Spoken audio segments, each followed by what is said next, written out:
When we think of John Candy, we hear that booming, infectious laugh. We picture the giant, warm-hearted man who could stumble into a room and instantly make the world feel a little bit safer. He was the lovable uncle we all wished we had, the man who carried our sadness away on his broad shoulders. But the heaviest burdens are often carried by those who spend their lives making others smile. What the cameras never captured and what the public never truly saw was the quiet, crushing weight of being John Candy. He lived with a relentless, quiet terror, the fear that if he ever stopped making people laugh, they would stop loving him. He gave every ounce of his energy to his fans, his family, and his co-stars. But when the lights went down and the crowds went home, the silence was deafening. It was the winter of 1991, a freezing, rainy night in Chicago.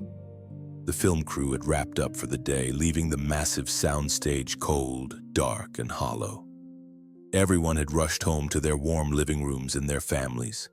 Everyone except two men. Arthur was a 68-year-old night watchman. He was a man who had worked his entire life in the shadows, cleaning up after the stars, invisible to the Hollywood machine. He was mourning the recent loss of his wife, struggling to pay for a simple headstone to mark her resting place. His nights were long, quiet, and filled with memories. As Arthur made his rounds through the dimly lit set, he heard a sound. It wasn't a burglar or a forgotten piece of equipment. It was the sound of a heavy, exhausted sigh. Sitting alone on a wooden crate in the corner of the set, staring blankly at the concrete floor, was John Candy. The cameras were off. There was no audience, and for the first time, Arthur saw the man without the mask.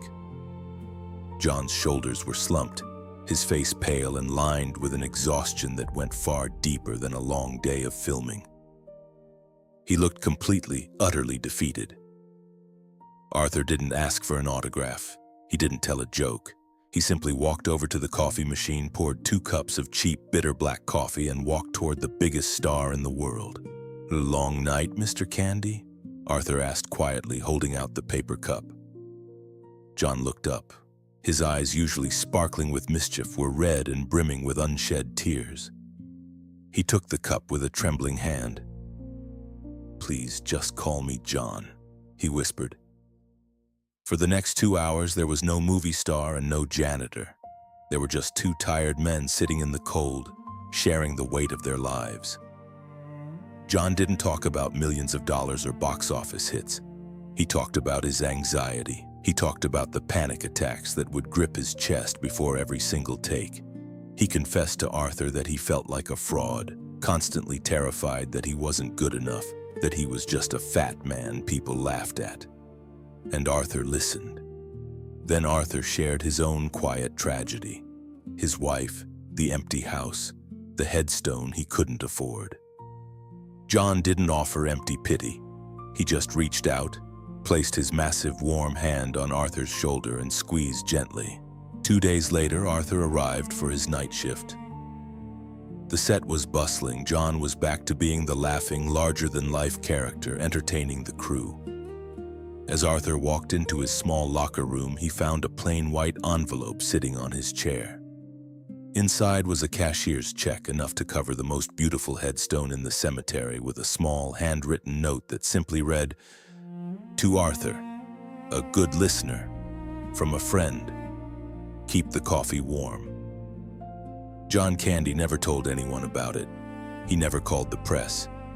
He just quietly healed a broken heart while his own heart was giving out. 3 years later, in 1994, the world wept when that giant heart finally stopped beating. But Arthur didn't just weep for the comedian. He wept for the man in the shadows. The gentle giant who gave away every piece of himself just so no one else would have to feel alone. The world moves so fast today, and it's easy to forget the quiet dignity of men like John Candy. Men who fought their own secret battles, yet still chose to be the light in someone else's darkness. Let us keep the legacy of these gentle souls alive. If this story touched your heart, please subscribe to our channel the John Candy we never knew. Join our community, share your memories in the comments below, and help us remember the kindness that Hollywood left behind.